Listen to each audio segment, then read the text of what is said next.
Hello friends, welcome back to our channel. இன்றைக்கி இந்த வீடியோவில் ஐசி டிரான்சிஸ்டர் எதுவுமே யூஸ் பண்ணாமல் ஒரு எல்இடி சேசர் மேக் பண்ண போகிறோம். சிம்பிளான மெத்தடில் இது செய்கிறதுக்கு ஃபர்ஸ்ட் ஆஃப் ஆல் இந்த மாதிரி ஒரு கியர் மோட்டர் எடுத்துக்கோங்க. கியர் மோட்டர் சிங்கிள் ஷாப்பில் எடுத்திங்கனாலே போதும். எலக்ட்ரானிக் ஷாப்பில் கிடைக்கும், 50 ரூபா தான் வேலை. அப்புறம் ஒரு பிவிசி பைப் எடுத்துக்கோங்க. அதோட ரெண்டு எண்ட்லையும் ஃபிக்ஸ் ஆகிற அளவுக்கு பிவிசி சீட்டை ரவுண்டாக கட் பண்ணி ஹோல் போட்டு எடுத்துக்கோங்க. ஒரு பிவிசி சீட் வந்து இந்த கியர் மோட்டரோட ஷாஃப்ட்டில் ஃபிக்ஸ் ஆகிற மாதிரி நீட்டாக எடுத்துக்கோங்க. அப்புறம் இந்த மாதிரி அலுமினியம் ஃபாயில் கொஞ்சம் எடுத்துக்கோங்க. அப்புறம் பழைய பேட்டரியிலேருந்து இந்த மெட்டல் பீஸை மட்டும் ரிமூவ் பண்ணி எடுத்துக்கோங்க. இதை ரிமூவ் பண்ணும்போது ஒரு ஸ்க்ரூ டிரைவர் இல்லை டெஸ்டரை வச்சு கையில் எதுவும் கிழிச்சிடாமல் கேர்ஃபுல்லாக ரிமூவ் பண்ணி எடுத்துக்கோங்க. அப்புறம் கொஞ்சம் ஒயர் எடுத்துக்கோங்க. அப்போ இது நம்ம ஃபிக்ஸ் பண்ணுறதுக்கு ஒரு ஃப்ரேம் வேணும். அதை ரெடி பண்ணுறதுக்காக 2 உடன் பீஸை ஒட்டி எடுத்துக்கிறேன்.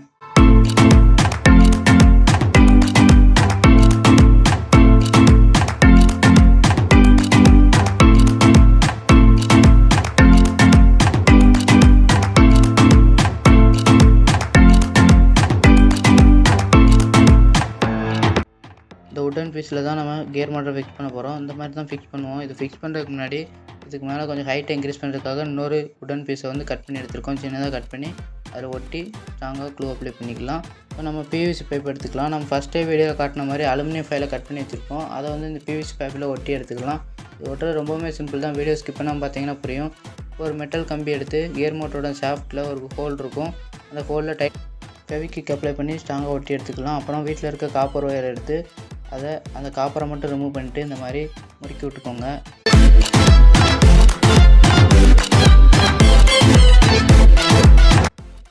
காப்பர் ஒயரை நல்லா முறுக்கி விட்டதுக்கப்புறம் இந்த மாதிரி ரொட்டேட் ஆகணும். அந்த மாதிரி பார்த்துக்கோங்க.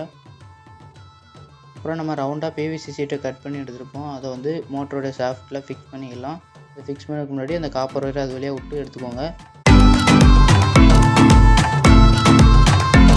இந்த காப்பர் ஒயரை ஃபிக்ஸ் பண்ணுறதுக்காக பிவிசி பைப்பில் அதோட எட்ஜில் ஒரு ஹோல் போட்டு எடுத்துக்கலாம். சின்னதாக ஒரு ஹோல் போட்டு எடுத்துகிட்டு அதை அந்த காப்பர் ஒயரை அது வழியாக விட்டு நாங்கள் க்ளூ அப்ளை பண்ணி அந்த பிவிசி பைப்போடு சேர்த்து வச்சு ஒட்டிடலாம்.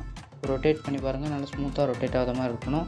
காப்பர் ஒயர் வந்து அந்த இரும்பு கம்பியில் வந்து டச்சப் ஆகிட்டே இருந்தால் தான் நமக்கு வந்து நெகட்டிவ் பவர் கொடுக்க முடியும்.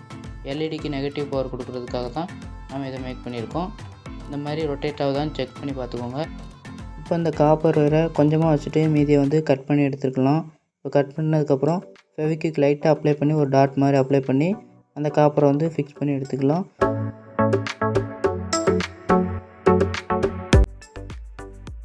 இதுக்கு மேலே தான் காப்பரோட ஃபஸ்ட் லேயரை ஃபிக்ஸ் பண்ண போகிறோம். அதை ஃபிக்ஸ் பண்ணுறதுக்கு ஃபஸ்ட்டு சூப்பர் க்ளூ அப்ளை பண்ணிவிட்டு அதுக்கு மேலே காப்பர் ஒயரை அந்த மாதிரி மெல்லிஸாக கட் பண்ணி எடுத்துருக்கேன்.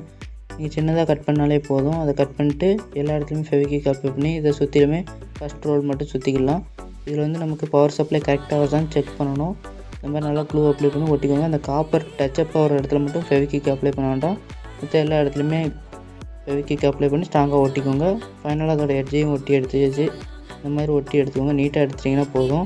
இப்போ வந்து இதில் சப்ளை வருதான்னு கரெக்டாக செக் பண்ணணும். இப்போ அந்த கம்பியில் மைனஸ் கொடுத்துருந்தேன். எல்இடியில் வந்து பேட்டரியிலேருந்து வர ப்ளஸ்ஸை டைரெக்டாக கொடுத்துட்டேன். கம்பியில் மைனஸை கொடுத்துட்டு இன்னொரு மைனஸை வந்து நம்ம அந்த அலுமினியம் ஃபைலில் வச்சோம்னா நம்ம கரெக்டாக எல்இடி பிங்க் ஆச்சுன்னா தான் சப்ளை வருதுன்னு கரெக்டாக நம்ம ஐடென்டிஃபை பண்ண முடியும். இந்த மாதிரி இருக்கான்னு செக் பண்ணிக்கோங்க. இப்போ இதில் நான் செகண்ட் லேயர் ஒட்ட போகிறேன். இதை ஒட்டுறதுக்கு முன்னாடி அது டச் ஆகிற அந்த இடத்துல மட்டும் ஃபெவிக்விக் அப்ளை பண்ணாமல் மித்த இடத்துல ஃபெவிக்விக் அப்ளை பண்ணி ஸ்ட்ராங்காக ஒட்டி எடுத்துக்கோங்க. அதுக்கப்புறம் அடுத்தடுத்த லைனில் வந்து நான் ஒட்டிகிட்டே இருக்கேன். இந்த மாதிரி டச் ஆகாத மாதிரி ஒட்டி எடுத்துக்கிட்டேன்.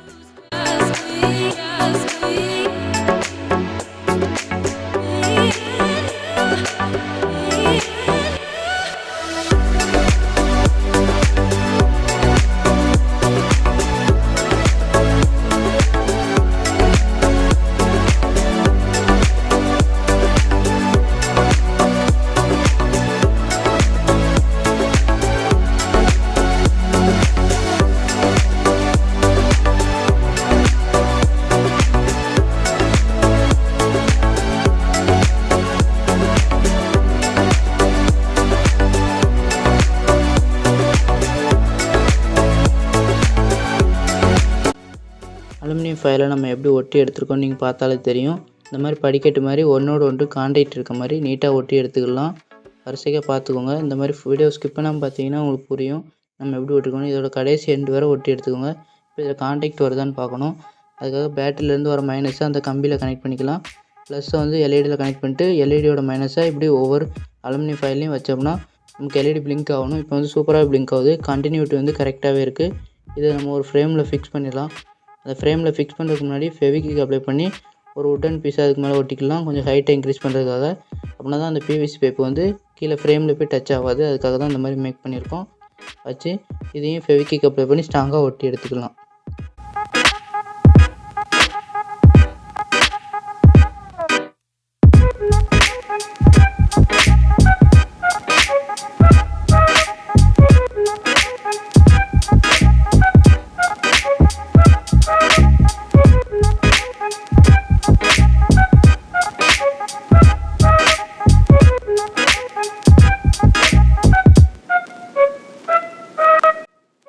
இப்போ நம்ம பேட்டரியிலேருந்து ரிமூவ் பண்ணி எடுத்த அந்த மெட்டல் பீஸை வந்து ஸ்ட்ரைட் ஆக்கிக்கலாம். ஒரு உட்டன் பீஸு ஏதாவது வச்சு ஸ்ட்ரைட் பண்ணிக்கலாம். நீங்கள் கைட்டு ஸ்ட்ரைட் பண்ண மேக்ஸிமம் ட்ரை பண்ணாதீங்க.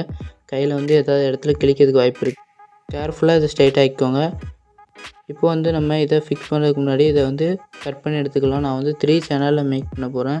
உங்களுக்கு எத்தனை சேனல்னாலும் மேக் பண்ணிக்கோங்க. அந்த மாதிரி நான் கொஞ்சம் பீஸ் வந்து கட் பண்ணி எடுத்திருக்கேன். ஒரு 3 பீஸ் இருந்தாலே போதும். நான் நிறைய பீஸ் கட் பண்ணி எடுத்திருப்பேன். நான் வந்து 3 பீஸை தான் நம்ம ஃபிக்ஸ் பண்ண போகிறேன்.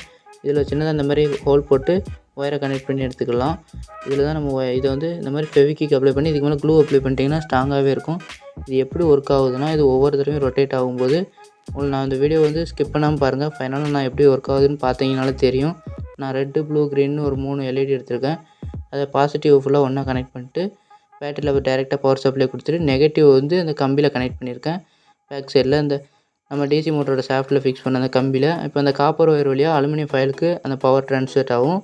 அது மூலயமா LED அது ரொட்டேட் ஆகும்போது ஒவ்வொரு கம்பிலையும் படும்போது இப்போ பார்த்தீங்கன்னா நான் ரொட்டேட் பண்ணும்போது ஒவ்வொரு LED மாறுது நீங்கள் பார்த்துருப்பீங்க.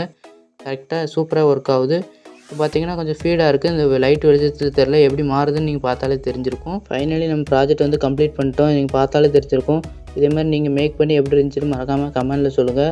ஸ்பீடு கண்ட்ரோலர் யூஸ் பண்ணி LED வந்து ரன் ஆகுது, ஸ்லோவாகவும் ரன் ஆக வைக்கலாம், ஃபாஸ்ட்டாகவும் ரன் ஆக வைக்கலாம். அந்த மாதிரி மேக் பண்ணி எடுத்துக்கோங்க.